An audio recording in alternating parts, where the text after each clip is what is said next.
That's not good. Huh? All right. All right, I think we're live. We're live. Listen, things happen when you try to go on the fly. Good evening, everyone. My name is Rod Morgan. That is Jimmy Jamriska. We are two of the members of the Morgan podcast. We are huge wrestling fans on the Morgan podcast, so we are coming at you a little unscheduled here, live immediately following night one of WrestleMania 42 here.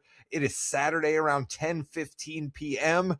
in Indiana. Jimmy, I'm not even sure about how times work. Is it the same down there in Kentucky? Is it 10:15 down there? No, it's 9:15 down See, here. there you go. So what? You know what? A positive thing for you, Jimmy, and this should give everybody an idea of how it's going to go. You have more of the rest of your night now with WrestleMania being over than I do. I do. I remember. I mean, it used to go at 11:30 midnight Eastern time. So at least we have 2 nights now. It's not a 7-hour event.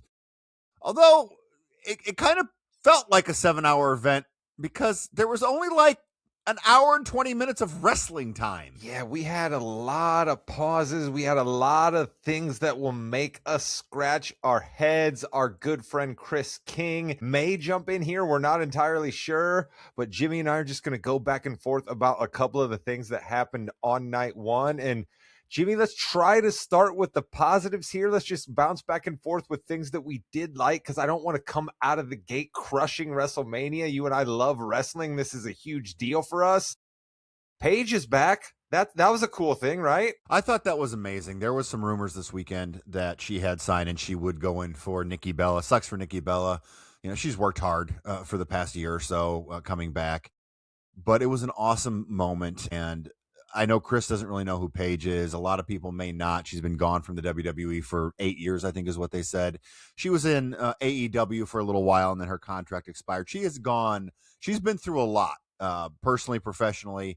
It was kind of cool to see her mimic her return where she beat AJ Lee 10 years ago for the Divas title, and then she came back and won the tag team championships here. Obviously, I think that was planned all along with the Bellas going to go over there, but just a cool moment. I thought that was nice. Hey, listen, Rod, I will admit when I'm wrong. This was the match I had no idea. I didn't really care about. I was wrong because it ended up being one of the better matches, better outcomes. There we go. I must admit, I thought Paige looked very, very good. I thought she seemed like she could handle herself well in the ring there. She seemed to fit in just fine with Alexa, with Charlotte, with Bailey, with Lyra, you know what I mean? So I was like, okay, this is good. I would much rather see her wrestle than, frankly, the two tag team champions that went into that match. So I was excited to see her back into the mix there. I hope that maybe Lash gets away from Nia Jax. That's the other positive thing that I would say about this point. Now that team is broken up, maybe we can have Lash do her own thing, but that was my first positive, Jimmy. What do you got for us? Although white demolition gimmick was pretty sweet too. I did like that with their entrance. They did take 3 hours to get to the ring, but the white demolition stuff was nice. I really like Bianca Belair coming out to WrestleMania and saying that she's pregnant. I thought that was great. And you know, it's funny when she came out. I'm like, you can tell she hasn't been working out as much, you know. And yeah, there's a reason, and that's so cool. I thought that was an amazing moment just for her because it's been a tough year for her as well. Great moment for her. I was just conversing with the Mrs. Morgan, before you and I decided to go live, and she goes, "How's night one of WrestleMania?" And I go, "It's a little, disappointing." And she's like, "Well, what was the biggest moment?" And I go, "When Bianca Belair came out and announced that she was pregnant." And then Mrs. Morgan, goes, "Pretty much the biggest night of WrestleMania was when somebody announced that they were pregnant." And I was like, "Yeah, that's kind of how things went down there." So that was my other positive of the night, Jim. I must admit, I think my ledger might be run out of positive moments right now. I will say that I thought Gunther and Seth put on a heck of a match, but how could those two guys not put on a heck of a match? But again, it just seems so forced that I don't get much feeling out of it. You know what I mean? I just really don't. So that's about the end of the positive list for me, Jimmy. You got anything else? So the Gunther and Seth Rollins match, Rod, is kind of like a lot of AEW matches, honestly. It's two guys that can wrestle really good. The storyline's not all the way there, but you know you're going to have a good match. And really, they did. Until the very end when Braun Breaker came down, which you kind of knew was going to happen anyway. We called did we know that, Jimmy? Did it have to happen? Do we have to see Seth getting screwed? That's just you. No, that's you. I don't think we did. That. I don't think we needed to see it, but we did. Gunther gets the win. Rollins is kind of bulletproof, so I'm not that worried about that. I think we need to give a little shine to Jacob Fatu and Drew McIntyre. They had an unsanctioned match, which, by the way, the unsanctioned match with the referee, that counts and everything like anyway. I thought they put on a heck of a show. They did a really, I think they only had 8 or 9 minutes, but they did they had 14. I think they had 14 minutes.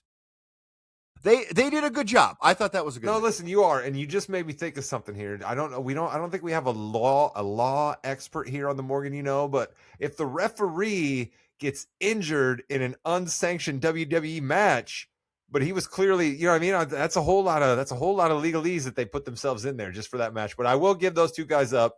They went out there, they sacrificed, they did some cool stuff. Those guys are both absolute warriors. Drew McIntyre did lose here, Jimmy, so the opportunity for him to go cool off a little bit is there, I think. I like that. But I think I don't know, did you like that match being second, I guess, is my question. Do you feel like that match should have been second? Well, it was the ESPN match, so they wanted to give you something good. Do you think that it should have been first, or do you think it should have been later in the show? I kind of think that match should have been first. I understand that they were trying to draw in some eyes with Logan Paul and with IShowSpeed off the beginning there, and they wanted to debut the Usos. The Usos' new music, right? And they knew that was a guaranteed get the crowd hype with having those guys come out first. So I get all of that, but I feel like if you start people out with that match and then maybe we go to the IShowSpeed, like I just feel like there was enough little moments, even though overall I didn't like everything, there was enough little moments that I felt like if we would have paced it differently, the show might have felt better. I think going from ESPN to the app or whatever that they were going to do, that IShowSpeed ending might have been nice for that, because he looked good. Let me give him credit. He's worked hard. He had more than one wrestling lesson. He did good. I thought LA Knight had a pretty good, they got him pretty good. They got him a truck. He didn't lose. True. His music was playing. So let's win on that. Give our boy credit there. Other than that, let's just go right to it. What the hell? Why can't Cody Rhodes as champion have a good match at WrestleMania is my question. Last year's match at WrestleMania with John Cena was horrendous. This year's match with Randy Orton was every other WWE Championship match where it takes too long, there's a lot of rest holds, not much is going on, and then the end, while nice, didn't do anything. Pat McAfee as the heel ref comes back. 1, 2, and he actually was counting regularly, and Cody kicked out. I don't get that. I thought we were going to get a double bird to Randy Orton on that. I really did. But then Randy Orton still RKO'd him. And Rod, the biggest thing that happened at that was Randy Orton lost, but yet still held the belt at the end. I didn't get that at all. I was not at all happy with it. No, I thought for sure when Pat was taken out, I was like, damn it, my guy Jimmy does it again, because I was like, what other purpose do we have for wasting, other than we need to waste time because Randy just can't go like he used to be able to. Like, let's just flat put it that way, right? Randy's just a little up there. They're worried about him, so he's not going to be able to give you a 15-minute match the same way that he would back in 2012. So there's a lot of that. Yeah. But I also thought if you're going to figure out the way to waste time this way and devote all of that camera time to McAfee, you're putting him on a stretcher. He's definitely coming back, right? So we all knew he was coming back. But I thought the way for ran back, right, by the way. I thought the way for that to pay off was, like you said, to screw Randy. That does something for Cody. That actually does something for Pat. That's the other thing that I think about here. Pat is clearly a TKO asset. And like, you just kind of burned him for nothing here. You know what I mean? Like, you burned all the goodwill that he had with your fans. Not all of them, because clearly a bunch of people are still going to like him. But some people decided to turn on him because of this. And you got basically nothing out of it. Randy and Cody bladed themselves, and we got the punt back. Congratulations. You bring up a good point there. What did giving Pat McAfee this role do for anything? Do for tomorrow? Pat McAfee's going to go back on a show like he always does. He's going to say he had a great time. He's going to sell a couple things here and there, but it really didn't do anything. And you made him out to be a really bad guy when everyone loved every time he came in. So why do that if you're not going to go the next step with it? Because you can't have him go with Orton. He got RKO'd by Orton. And Chris was right. Everyone got RKO'd. He definitely did. And Chris got to see, right? I guess Chris might have been more happy. I'd have been interested to hear our voice of the fan perspective here, Jimmy. Maybe not two guys who have been hardened as much as you and I have about this WrestleMania, but Chris was begging for Randy Orton, and we got to see it, right? We got to see Randy bloody. We got to see Cody get bloodied. We got to see the punt come back. We got to see everybody get RKO'd. We got to see Randy screw Pat. So, I mean, this was the full Randy Orton circle. And I just can't help but think of this too, Jimmy. So I said about it from the angle for Pat, and then you mentioned it didn't help anybody. If that's one of the last times Randy gets a big shine at a WrestleMania, I'm kind of disappointed. Yeah, but it doesn't look like it's over. But that might be the last WrestleMania. He's definitely going to fight at Backlash or SummerSlam. No, I know, but like WrestleMania should be the culmination. Well, okay, then they're going to come back and say it's not always the culmination of the story. But in this case, it kind of should have been because he lost kind of fair and square. Oh, Cody low blowed him. Yeah, because he tried to low blow Cody. So that's not even a heel thing by Cody. It really isn't. Because I must have been looking somewhere else. I missed Orton trying to do the low blow, but I did see Cody, right? Yeah. So I'm like, oh, heel Cody. But then I saw the replay. I'm like, oh, well, what the heck? What's going on? Well, because again, Jim, we have to protect Cody, right? We have to protect Cody by keeping the belt on him. We have to protect Cody by the only time that he gets heelish is when it's justified, right? Like we have to keep protecting the golden boy Cody, and that's fine. He got bloodied. He did what he needed to do. I want to talk a little bit about Liv Morgan and Stephanie Vaquer, Jim. Okay, real quick. I had to do dog dad stuff today for that, and for whatever reason, Coco had to go to the bathroom right when the match started. And by the time I got back, the match was over. So I have not seen this. I know what happens. I know what happens. So we'll talk about it point by point. Answer this for me. Yeah. Why go ahead. Do you have your women's title match? Why do you take someone who is, let's be generous here and not try to fight over the actual number, a top 3 women's star in Liv Morgan? All right. Okay. This is the match. We've built up to it with such personal animosity. Liv got banged up in real life with the way you've been trying to tell the story leading up to it. And Jimmy, I kid you not, we spent Roman Reigns' amount of time getting Liv Morgan to the ring performing her music video. What are we doing, Jimmy? What are we doing? Why did we cut a music video for Liv Morgan in the first place? Why? Like, I don't understand what about the Liv Morgan character I've seen throughout the WWE and the Judgment Day run the last year and a half speaks to, here's my music video. Dad, is that her husband? No, it was not her husband. That was the dirtiest thing I've seen on WWE TV in a long time. That was so out of nowhere, and I just didn't understand where that came from. So I agree with that. Also, with all the bruises and everything, they had a lot to go with that, but it didn't seem like they got a lot of time, though. No. Was it a good match? I mean, Liv's not a bad wrestler. And Stephanie Vaquer. No, neither herself, Stephanie. So, I mean, I'm not going to complain about the match. I don't know what we accomplished with anything, right? Like that's the where I come out after night one, right, Jimmy? I think back to, I've been back now on this journey, 6 or 7 years now at this point, it seems like, maybe even longer than that. WrestleMania is a night that I look forward to.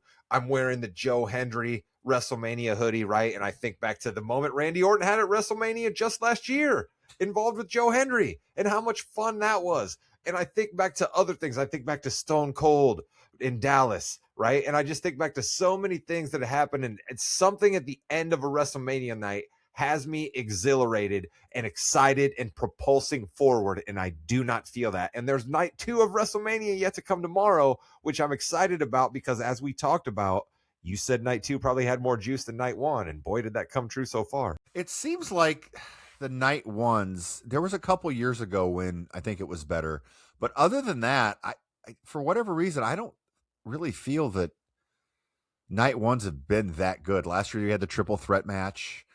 We had Jey Uso beat Gunther, so that was good. But really, yeah, I don't know why they decided to go so stale for this. It just seems like it was there. It seems like a Raw episode, honestly. The main event at times between Cody and Randy really felt like a Raw. Like you were being generous when you said it went like every belt where there's a lot of rest holds. Like I felt like a Raw match at times. Becky Lynch and AJ Lee, when you come out of the match, wanting to see the referee and the champion wrestle. If that's your goal, you did it. Good job, which I think it kind of was their goal. I thought it was fine, like everything else. I'm sure you didn't like it very much. I didn't feel them. I didn't feel anything. I thought the entrances were cool. The music video is cool. The kids coming down is always fun. But Jessica Carr, Becky Lynch, let's go. I've been secretly waiting for the Jessica Carr storyline, so I must admit that as down on this match as I was coming into it, and as much as I wanted to see Becky Lynch lose, even though I love Becky Lynch to go away, we're clearly not getting that. I did kind of like AJ Lee with the kids because that was a bit of a troll, right? Because AJ Lee is Becky Lynch's daughter's favorite wrestler, right? So that was kind of a little bit of a troll at the same time as like being cool for the kids. So I dug that, right? I do like when, like, you know, a band plays a live song, except they weren't playing a live song. You could clearly see that dude was lip syncing as soon as they started.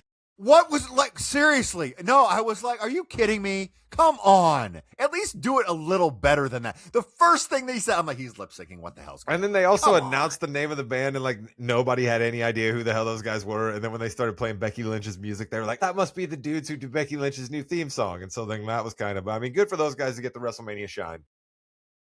I swear I was waiting for Winnie Cooper and Kevin Arnold to come out. They're like the Wonder Years. What the hell is the like? Seriously, would that have surprised you if the Wonder Years cast came out randomly? I mean, the way that the WWE was grasping for celebrities, you could have pulled a little Fred Savage out there, a little Danica McKellar. You know what I mean? Let's go. The guy who was in Marilyn Manson, right? If you believe some urban legends, he was Paul Pfeiffer. Yeah. But Jessica Carr, Jimmy, like when they bring Jessica Carr. Yeah. So anyway, saving that gimmick would be like her is if we start having a masked female wrestler, and I'll give you credit for this because you came up with this. I knew that Jessica Carr had been in real life wrestling in Evolve because she has expressed interest with WWE to trying to be a wrestler, because a lot of referees wanted to be a wrestler at one point. It didn't work out. Just like a lot of broadcasters wanted to be a wrestler at one point. Didn't work out. But Jessica Carr, you could see over the past couple of years, her arms have started to get more and more defined. You've started to see her shoulders have started to get a little bit thicker, right? So, okay, she's ready to wrestle. And if we have all of a sudden a masked female referee show up the way El Grande Americano did and get involved in a couple of matches, and then Becky and that person have a feud, and then the masked wrestler reveals herself as Jessica Carr, that we got something there, don't we, Jimmy? No, I think that would be a pretty cool long-term storyline, and Triple H does like to do that, so I think that would be good. Overall, it's kind of an for night one. Let's get excited for night two then. Let's leave on a high note and pump some people up for night two. I'm excited for night two. I really am excited. I think that we're going to see some really big moments. The Demon coming back. This crowd was not into it at all. It might have been just the cavernous of the building, but it's a dome, or it's an inside building, so you don't really know. It should be louder than that, but it really wasn't. Oh, it was definitely low energy. But we're going to get Obafemi Brock Lesnar is going to blow the roof off. I hope everyone is in the building when this happens, because sometimes that doesn't happen. It's just going to be like, what, 3? Obafemi and Brock Lesnar. Like 3 p.m. Vegas time, basically, right? If this thing's starting at 6 on the East Coast. Yes, that's true. Yes, 3 o'clock. Yes. Yeah. So hopefully it'll be good there. But I think Femi and Lesnar is going to be just about a 6-minute slobber knocker. And Obafemi, listen, if Obafemi is scheduled to lose after this night, you're going to start off WrestleMania 42 with Obafemi losing. You should not do that. You should have Obafemi win. Give the people something exciting to cheer for. Then you've got the ladder match for the Intercontinental Championship, which is always great. That will be a great way to send us off from ESPN, the mothership, to the app. Jade Cargill and Rhea Ripley, again, power, 5-6 minutes. You don't want Jade in there too long. Have Rhea get the win. And by the way, we talked about this on last week's episode, people getting on Rhea. Jade Cargill got on Rhea. That was ridiculous, that back and forth on SmackDown. Yeah. I've said it many times, Jimmy. I've said it many times. We don't need to give Jade Cargill a microphone. We just don't. We don't need to give Jade Cargill a microphone, and we don't need to give her more than 5 minutes in the ring. We just don't. Maybe she's going to be there someday, but right now we have to manage our talent accordingly. More and more I think about it, the more and more I think she's going to win now. But I really think Rhea getting that win would be great for people. Sami Zayn, Trick Williams. Trick Williams is going to have one of the greatest entrances of all time. I guarantee that. And if he gets the win there, that's another bright spot for the show. Finn Balor, Dom Mysterio. The Demon's going to win that. Okay? So right now, let's just look at this. You have Obafemi. You have the Intercontinental Championship. You have Rhea Ripley, Trick Williams, Finn Balor. Those are all awesome wins, and you know all 5 of those aren't going to be awesome. I was about to say, I was like, you see me holding up a whole hand here. Intercontinental Championship doesn't really matter who wins. That's going to be great. That's my prediction. Okay? Somebody wild's coming out of that match with the belt. Rusev. Gotta be. It's the only thing that doesn't make any sense. That place would be so silent if Rusev was just handing the belt at the end, just standing there on top of the ladder holding the belt up. And then we have the World Heavyweight Championship between CM Punk and Roman Reigns. Bitter rivals. They hate each other, except now they respect each other. I think either way, whoever wins that match, I'm pretty sure the crowd's going to go home happy. Don't you think? Yeah, I don't think anybody has fully decided they hate anybody on either side here. I think Roman still has a lot of support. Chris, the voice of the fan of this podcast, be damned, Roman still has a lot of support. I got a little less support for CM Punk, but clearly I still begrudgingly respect him and think a lot more of him than I used to. Again, Chris, the voice of the fan, be damned here. He can never come around on CM Punk. So I think you're right. This is a match where they can't lose, but my question is, I'm kind of worried that Roman didn't show up Friday night. Like, we couldn't get 5 minutes of camera time out of Roman on Friday night. He's going to be in Vegas for the weekend anyway. Like, what the hell? I mean, like, I don't want to harp on this part-time Roman thing, but it kind of has me worried that, like, you still can't even show up for 5 minutes on SmackDown the weekend you're going to be in WrestleMania? Rod, again, if your boss says you don't have to be there, we don't need you, you're not going to go. Guess so. But I mean, at some point, like, I guess at some point, I want my guy to have a bit of an ego too. You know what I mean? Like, which he does, but like the ego should extend to, I need to be the head of every show that I can be around for. And if I'm in town, I might as well go and be the head of the show. I think that match is going to mirror a lot of the Cody and Randy match a lot. Really? I think there's going to be some slow. Yeah, it's every Roman is always a slow wrestler though. He's methodical. You're right about that. Yeah. Punk's old, so we gotta be. Here's what I worry about, Jimmy. What if Punk pops a pectoral or something early in the match? You know what I mean? And we got to call an audible. What are we going to do then? I think CM Punk could lose an arm and he would finish this match. Yeah. This is like the culmination of his entire life. His main eventing, the actual main event of WrestleMania Night 2. We had 3 of the 4 championships change hands on Night 1. Worries me a little bit about Night 2 because you're basically guaranteed Trick Williams is going to win. I agree. Do you think so? Then you think CM Punk's walking out with the belt tomorrow night, then, right? You think I'm wrong for saying Roman's taking it? What do you do tomorrow? What do you do tomorrow is the question. I think you're right that like fans are going to be happy either way, but for some reason I just think you get more propulsion and more momentum out of Roman Reigns taking the belt back.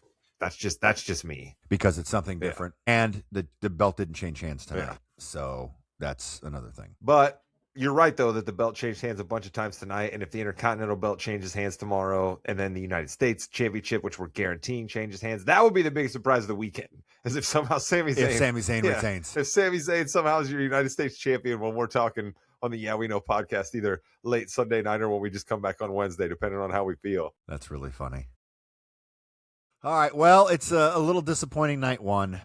I'm happy though. I'm proud of us. I'm proud of us, Jimmy, for not just completely railing against it. You know what I mean? In this world of hot takes, in this world of where you try to click farm and you say the thing that's going to get people to spread it around and yell at you the most, you and I don't want to live there. We want to try to be honest wrestling talk, honest wrestling fans. That's why all of you out there, if you're catching this for the first time, thank you. Support us, like, subscribe on whatever podcast platform you listen to.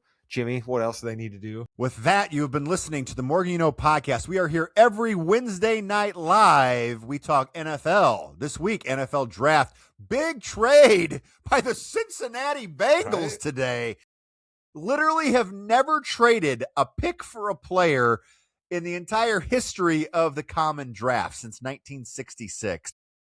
And they're going to trade for a player who's $30 million a year. We'll talk about that on Wednesday. We also talk about the NBA. We've had some really solid NBA games and some really solid blowouts as well here. But it's a really great time. We love hearing feedback. Throw your comments in the chat. We will be more than happy to answer and make fun of you. We usually have another old man here as well.